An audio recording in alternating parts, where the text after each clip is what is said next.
Assalamu alaikum wa rahmatullahi wa barakatuhu. And may the peace, mercy, and blessings of Allah be upon you. And welcome, everyone, to today's deep dive. Yeah, we are so glad you're joining us because today we are looking at something really incredible. Imagine reading a sprawling 6,000-verse architectural masterpiece. Right? Yeah, a massive text. Exactly. And it begins with this massive, majestic plea for divine guidance. Surah Al-Fatiha. It opens the Quran by asking the creator of the cosmos to show humanity the straight path. Which is this grand, sweeping, cosmic opening. Right, so you would naturally expect the final words of such an epic scripture to be, I don't know, a triumphant conclusion, maybe a sweeping summary of cosmic realities, or like a grand historical finale. You'd expect a macro-level closing for sure. But instead, the final chapter of the Quran turns completely inward. It deliberately locks you inside this microscopic psychological panic room. That is a great way to put it. Today we are looking at Surah An-Naas, the definitive seal of the Quran.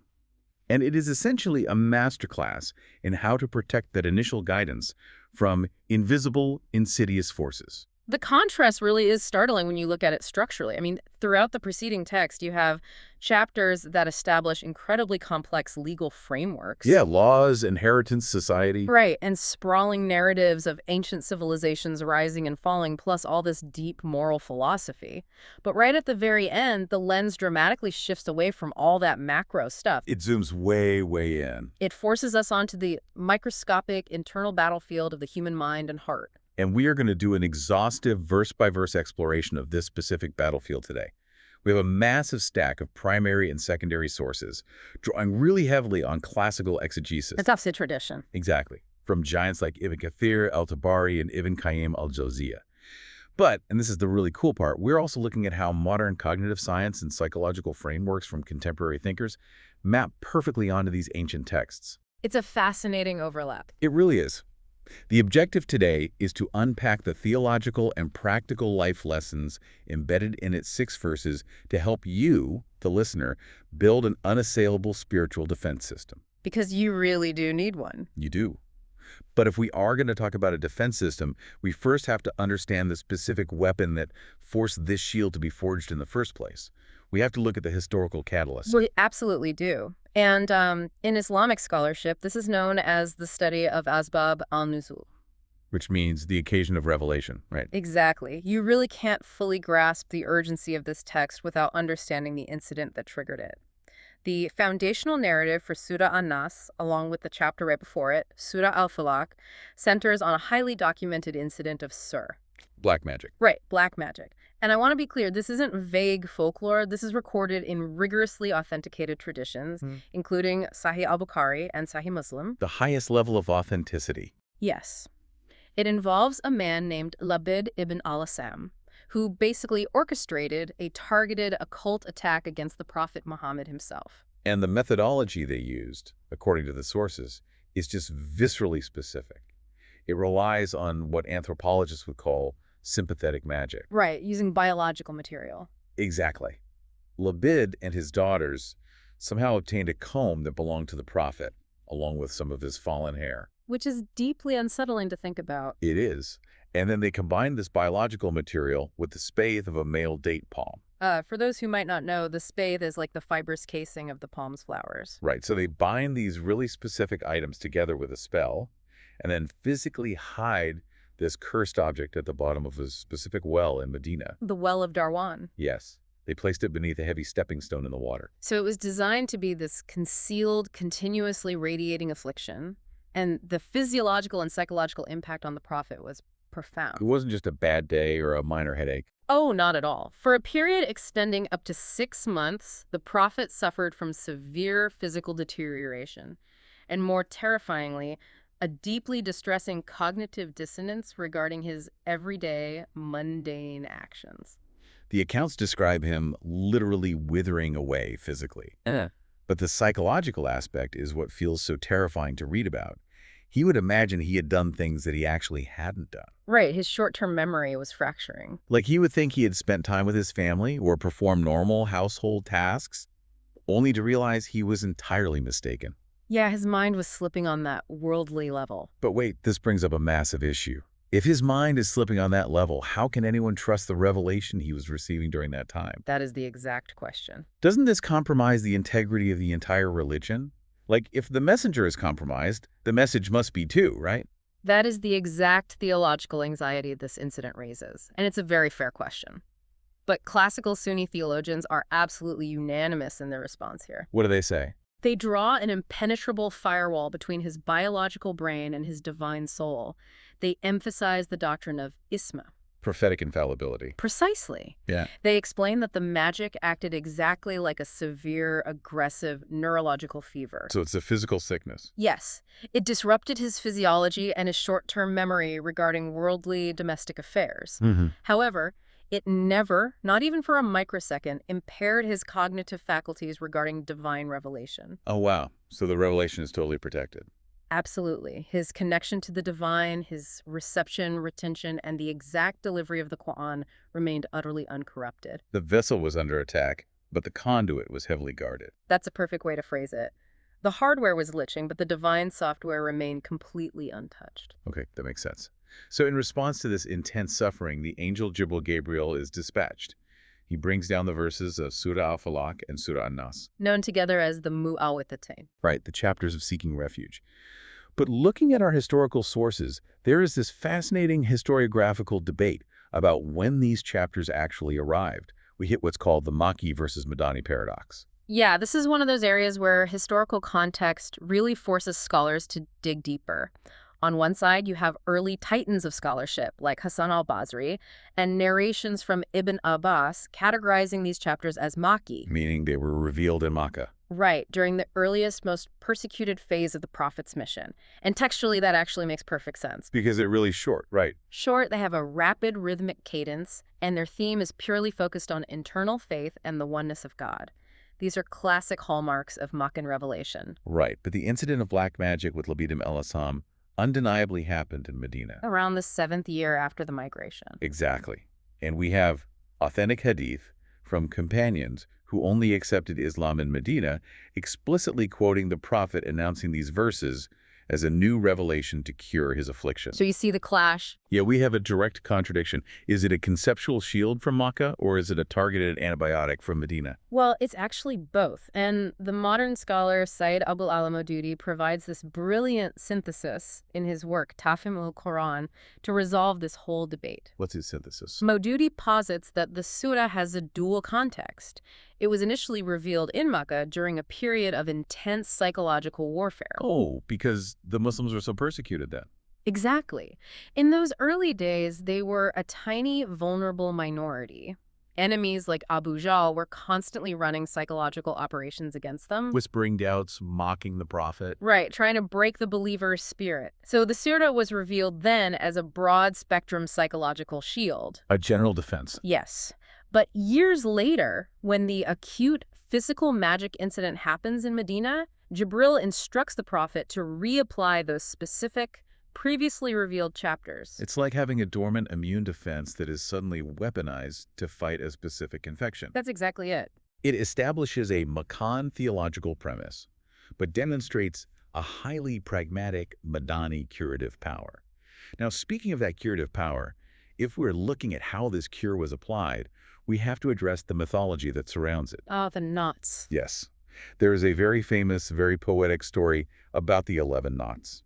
This narrative is incredibly prevalent in popular retellings and later exegetical literature. The story claims that Labid tied exactly 11 knots in the string that he hid in the well. And conveniently, Surah Al-Falaq has 5 verses and Surah An-Naas has 6 verses. Added together, that's 11 verses. The math is too perfect. It really is. The story goes that as the Prophet recited each specific verse, one knot miraculously untied itself until the final verse was read, the final knot dissolved, and he was completely cured. The symmetry is undeniably beautiful. I mean, it sounds like a movie scene. It does. But if this was just a targeted cure for a specific moment in history, why do these texts surround it with this mathematical mythology? Because looking at Al-Hafid Ibn Hajar al-Asqalani's analysis, he completely shatters this perfect symmetry. Yeah, Ibn Hajar is essentially the gold standard for verifying the science of hadith, the authentication of narrations. And he points out a massive, irreconcilable gap in the data here. What did he find? He explicitly states that there is no rigorously authentic Sahih Hadith that ever confirms the exact number of knots was 11. Wait, really? None at all. None. The narrations that mention that specific number have weak, questionable chains of transmission. So the magic definitely happened, the items were in the well, and the verses absolutely cured it. But the whole one verse per knot narrative is just a later embellishment. Precisely. What Ibn Hajar demonstrates here is the absolute rigor of Islamic historical scholarship. Early scholars prioritized strict epistemological verification over a pleasing poetic narrative. They weren't just going to accept a fairy tale because it sounded spiritually satisfying. Exactly. Truth over poetry. And honestly, that intellectual honesty leads directly into a major rationalist pushback that our sources highlight. Some modernists and early rationalist groups completely reject the magic story altogether. Right, the Mu'tazila and some modern thinkers. Yeah, they argue that admitting the prophet was bewitched actually validates his enemies, because the Quraysh and Makkah constantly mocked him by calling him a madman or a bewitched poet. Right, it was their favorite insult. So, if Orthodox scholars admit his mind was actually affected by magic in Medina, doesn't that prove the enemy's right?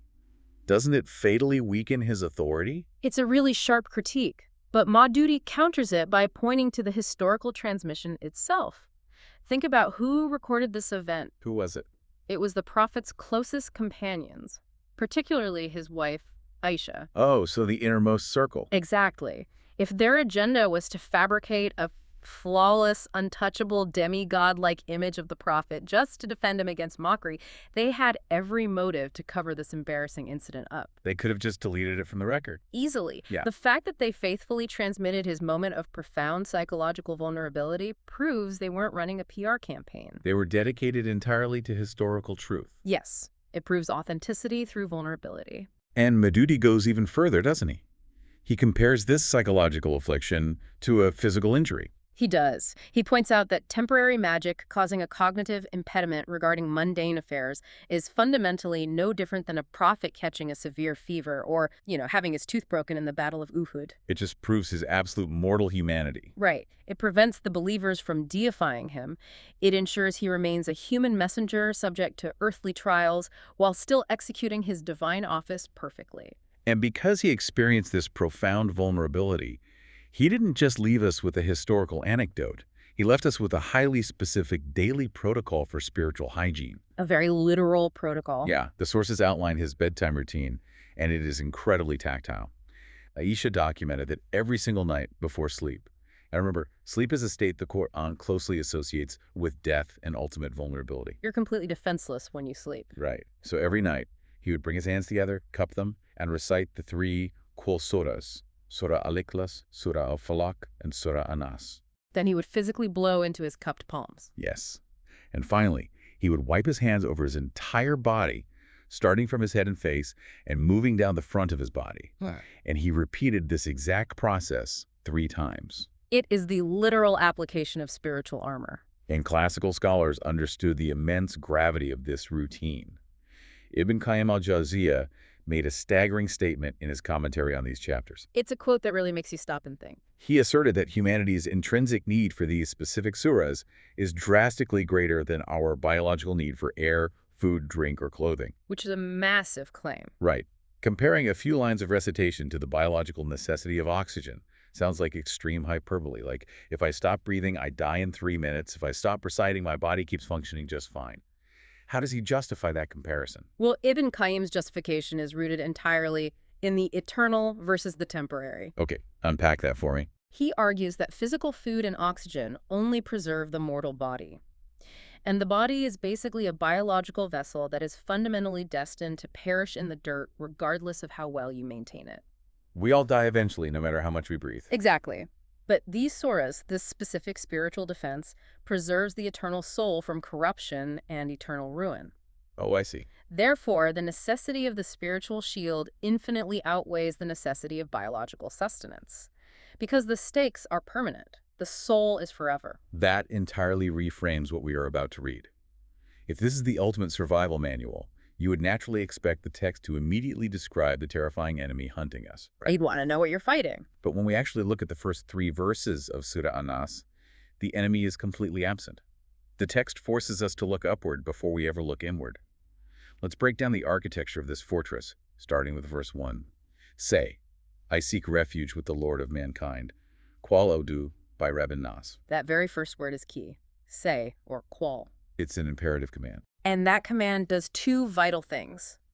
As classical exegetes like Al-Tabari and modern linguists like Newman Ali Khan point out, the command say establishes the objective reality of the revelation. How so? It proves this is the verbatim, unadulterated dictation of God to the prophet. It's not just the prophet's internal musings or his own poetry. If it were just his own prayer, he would just say, I seek refuge. The presence of the word say means he's being ordered. He's repeating what he was told to say. Exactly. And secondly, and most practically for you listening right now, it places you immediately into a state of active obedience. You cannot enter the sanctuary passively. You have to submit to the command to speak. And the word used for seeking refuge, audu, is incredibly specific. Ibn Qayyim contrasts it with another Arabic term, ast-edu. What is the functional difference between those two words? The difference is really between petition and action. Ast-edu means I ask for refuge. Like submitting a request. Right. If you use that word, it's petitionary. You are standing outside the fortress, knocking on the heavy wooden door, hoping the guard hears you and grants your request to come in. You're waiting for permission. Yes. But a'udhu, which is the word chosen in the Quran here, is an active present tense verb. It means I take refuge, or I am actively seeking refuge. So you're not waiting. No, it denotes a desperate, immediate flight from danger where you are already running inside, grabbing hold, and clinging firmly to the protector in this very moment. You are actualizing the sanctuary through the act of speaking it. You run in, and you grab hold of who? The verses give us three sequential attributes of God. First, Rab, which is usually translated simply as Lord. But Lord feels incredibly flat. It does. It feels feudal, like a guy in a castle collecting taxes. Compared to what the Arabic actually conveys, it's lacking. Lord misses the nuance entirely. In classical Arabic linguistics, Rab encompasses creator, master, sustainer, and provider, but its core essence is the supreme nurturer. The nurturer. Yes, it is the entity that guides a subject meticulously from one phase of vulnerability to next, taking care of all their developmental needs until complete maturity is achieved. Al-Tabari defines it as the master and rectifier of their affairs. Al-Qurtubi asks a brilliant question here. God is the Lord of the entire cosmos, the stars, the oceans, the angels, everything. Why does this specific verse restrict the title to Lord of Mankind, An-Naas?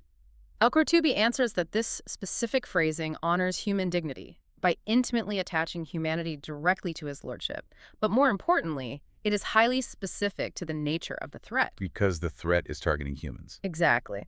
Because mankind is the specific target of the psychological warfare that will be revealed later in the chapter, it is perfectly fitting to invoke the domain of lordship that focuses entirely on rescuing the specific victim under attack. From there, the text elevates the power dynamic. Verse 2.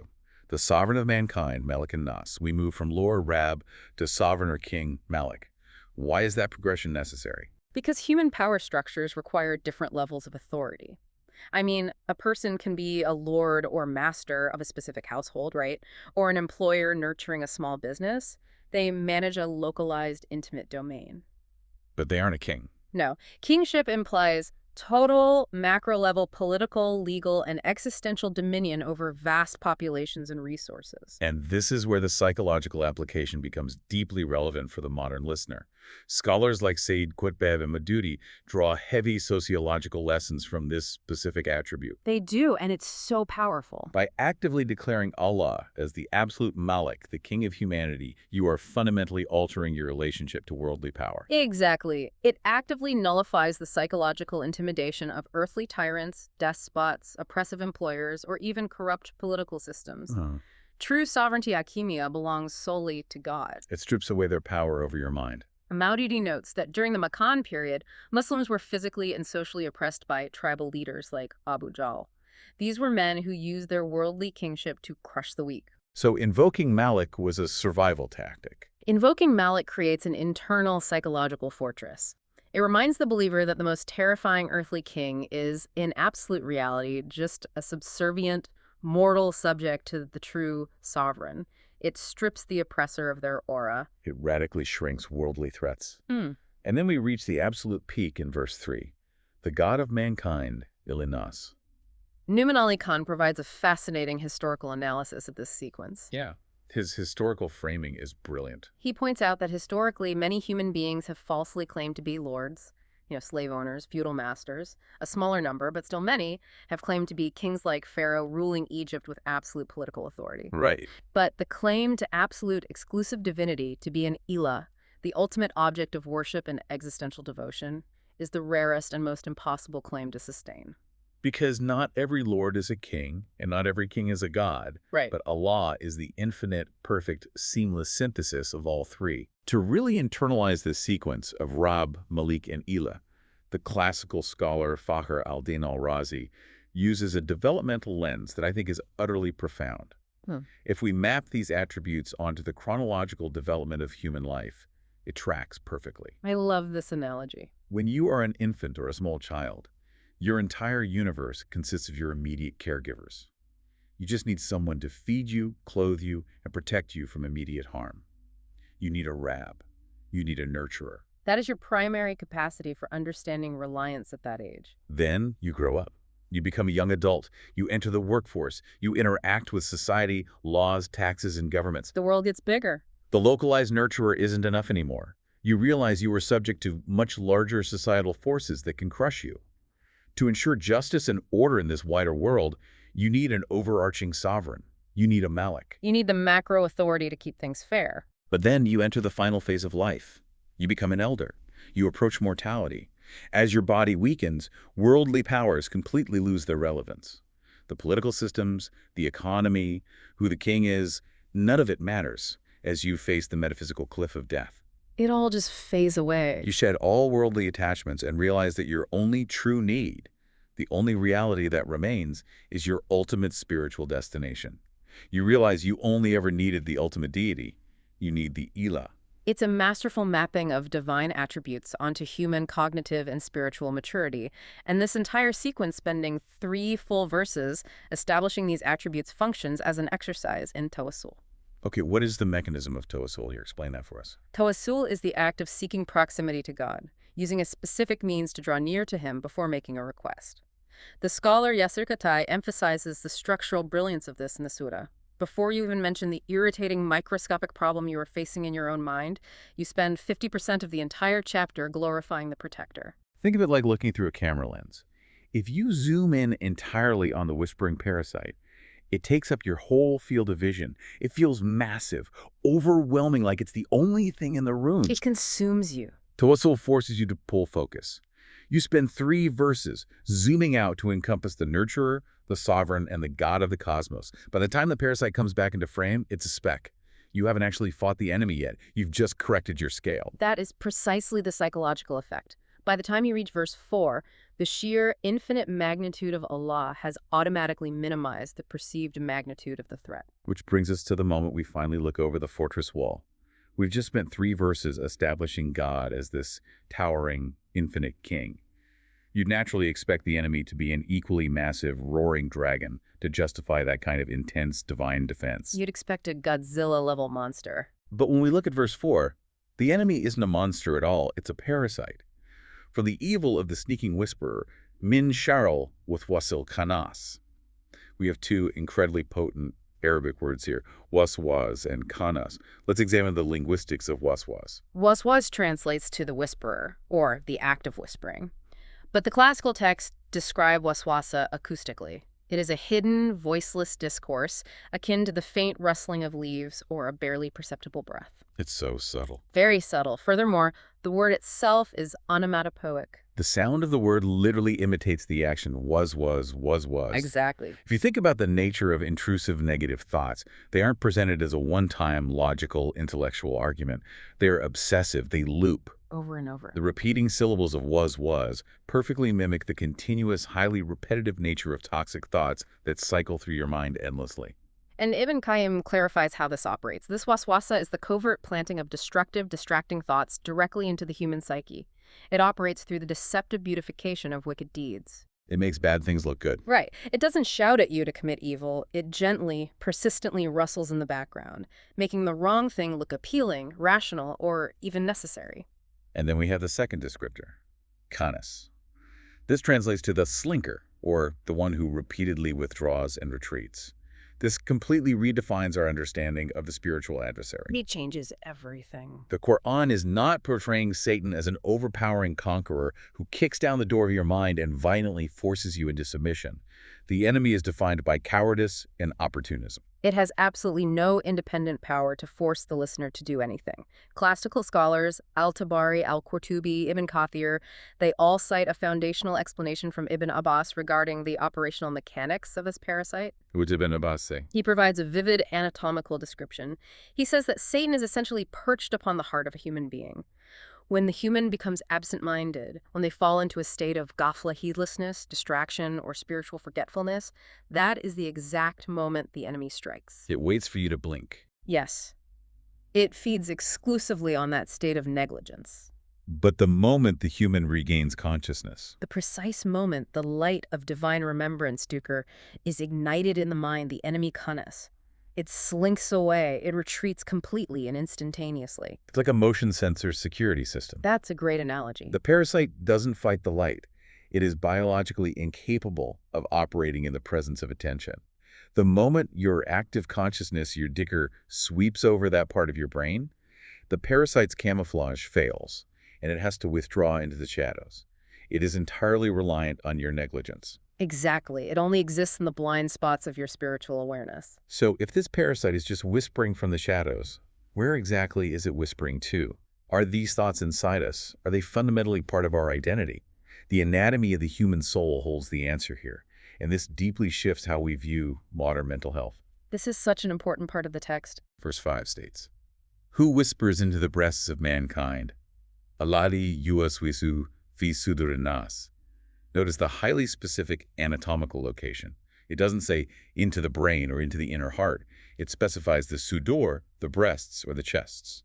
This specific phrasing is where classical Islamic spiritual anatomy becomes incredibly profound.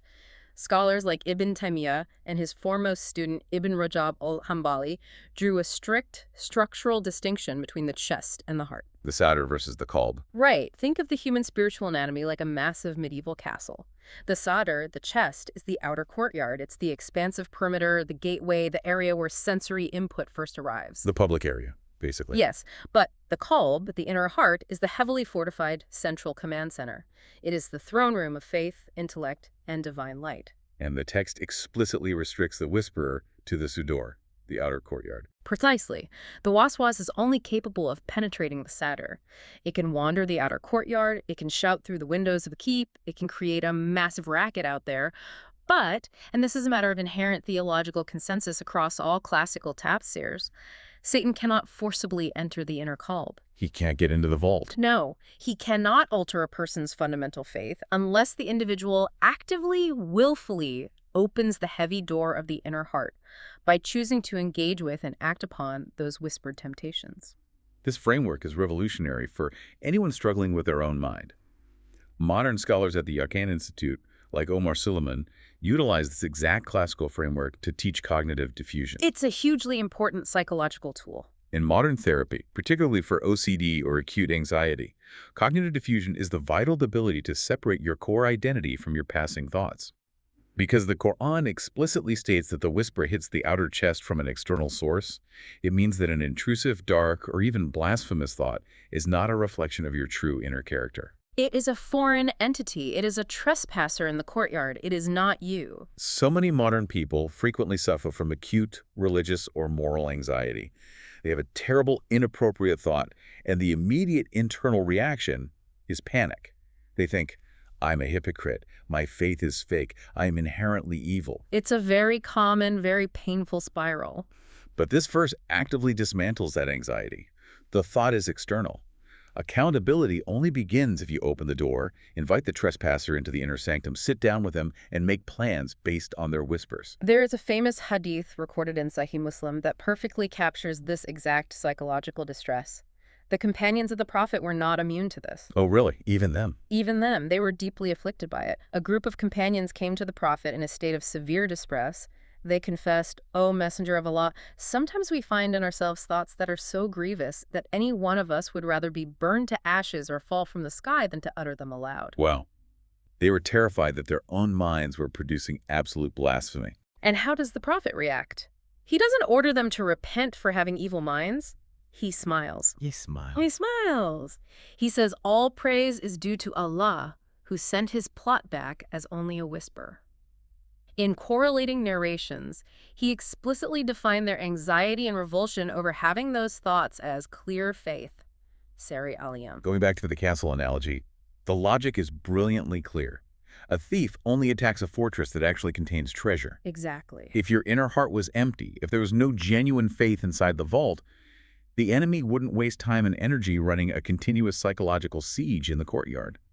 The very fact that there is a siege and the fact that you feel revulsion toward the whispers proves there is gold in the vault. The intrusive thought is actually a symptom of an active, functioning spiritual immune system. But wait, let's look at the physics of that. If the whisper is just noise in the outer courtyard, and it's not my fault, and the enemy can't forcibly enter the inner heart anyway, Yeah.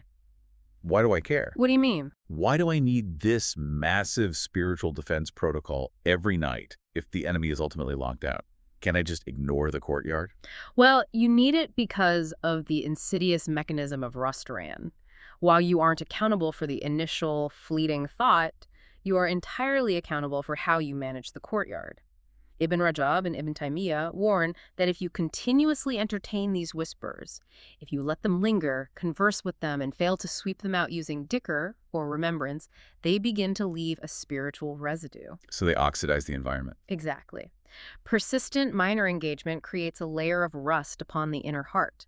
And the terrifying property of this rust is that it acts as a magnetic receptor. It attracts more. It starts attracting more waswasa. The more rust that accumulates, the more the whispers stick.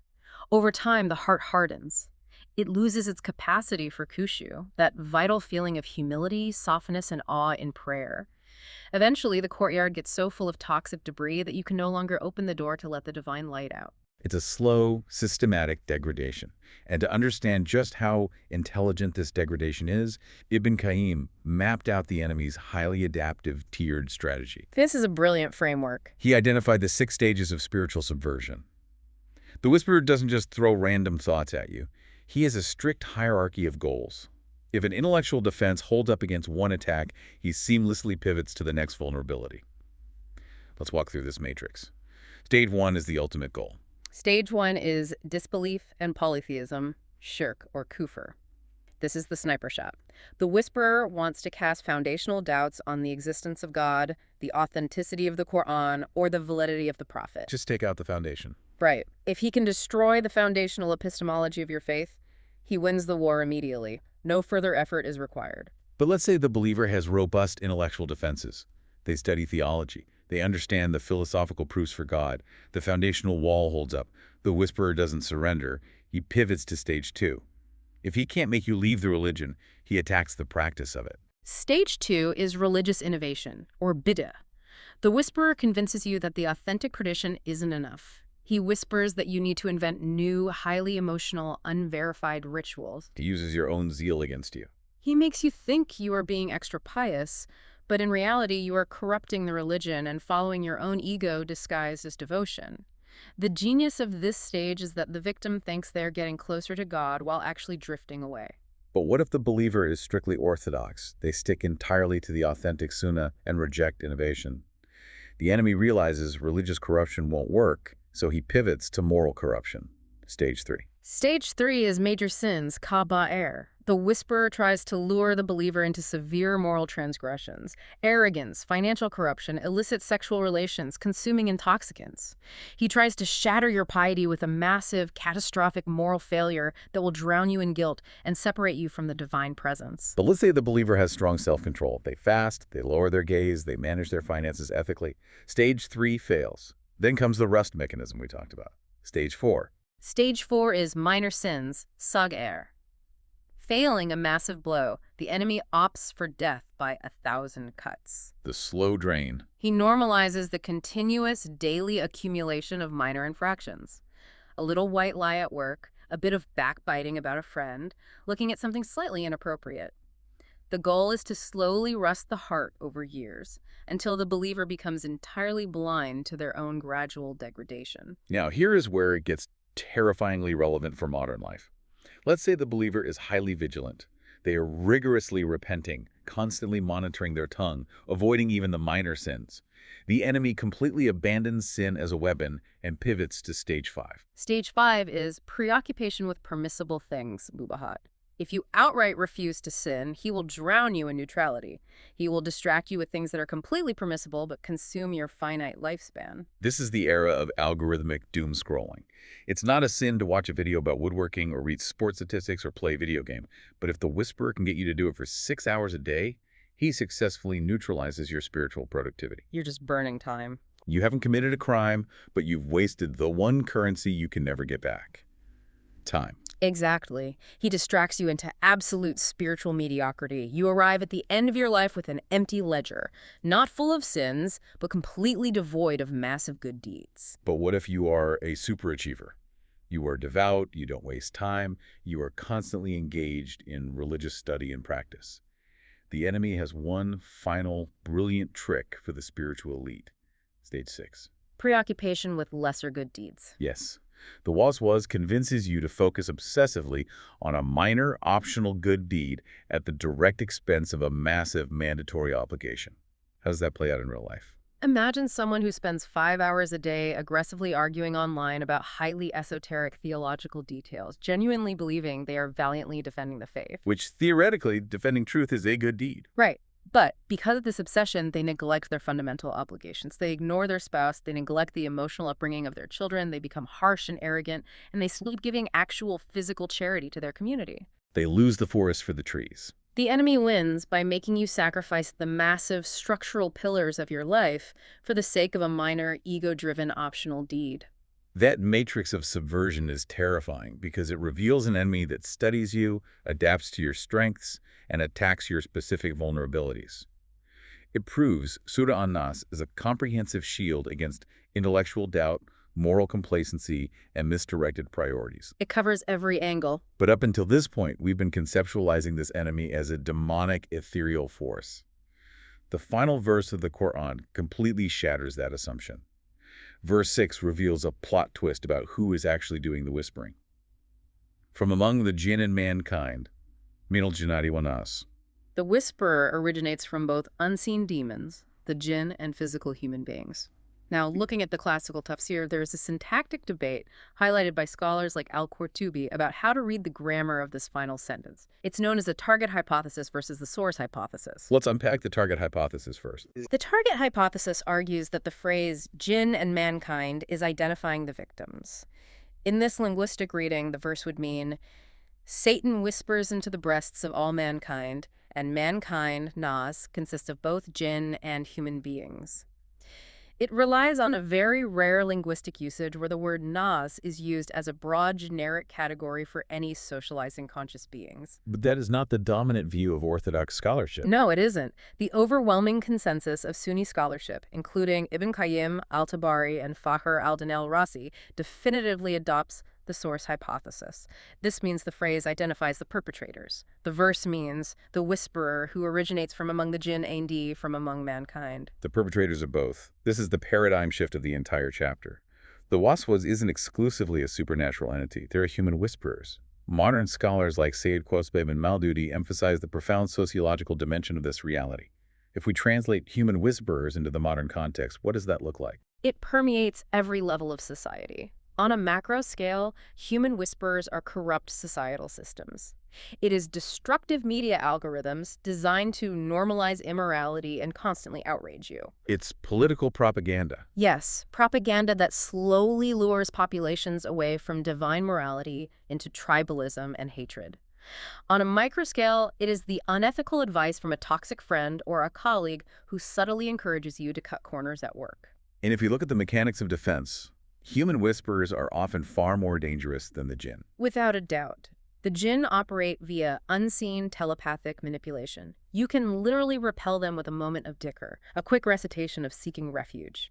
But a human whisperer has physical proximity. They sit next to you at lunch. They have emotional intimacy with you. You trust them. Right. Most dangerously, they possess deceptive sincerity. They look you in the eye and say, I'm just giving you advice, man. I'm looking out for your best interests. Don't be so strict. That emotional connection easily bypasses your standard supernatural spiritual defenses. So the life lesson here isn't just about reciting words before bed. It's about rigorous social integrity. It's about detoxifying your social circles. If human beings can serve as the conduits for the waswas, we have a strict religious obligation to manage our environments and proactively shut down ambiguity. Absolutely. There is a famous story about the prophet that perfectly illustrates how aggressively we must block human whisperers from operating in our communities. The incident with his wife, Safiya bint Huyai, is the ultimate case study in this. The prophet was performing itikaf, a period of intense spiritual seclusion and fasting in the mosque during the last 10 nights of Ramadan.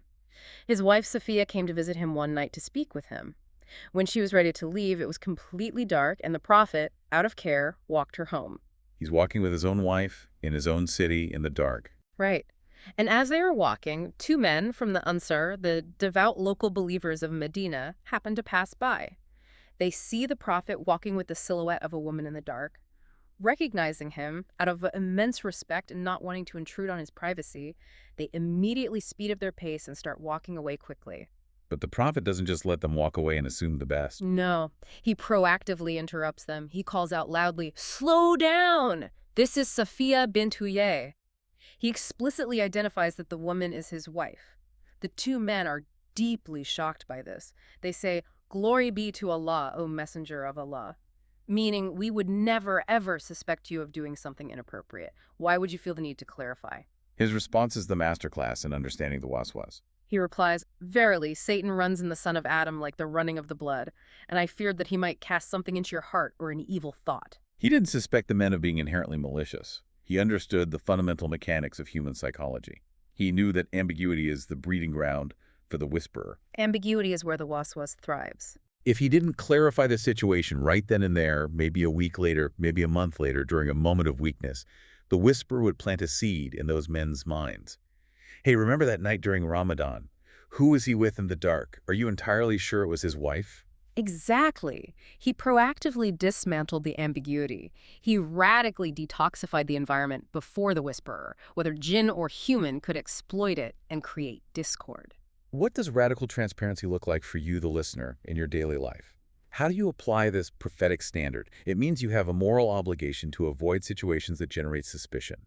In your business dealings, you keep meticulous, auditable, transparent records so that no human whisperer can ever plant the idea that you are embezzling. You close the doors. In your marriage, you communicate your intentions openly so that resentment doesn't become a dark corner where whispers breed. In your friendships, if an action looks bad from the outside, you clarify it immediately. By being radically transparent, you are starving the whisperers of the ambiguity they need to survive.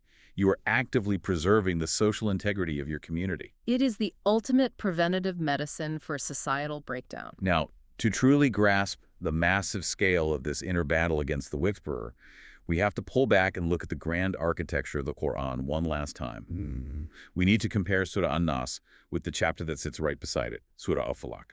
This comparison reveals the ultimate theological insight of our entire deep dive. The asymmetry between these two chapters is staggering when you map it out.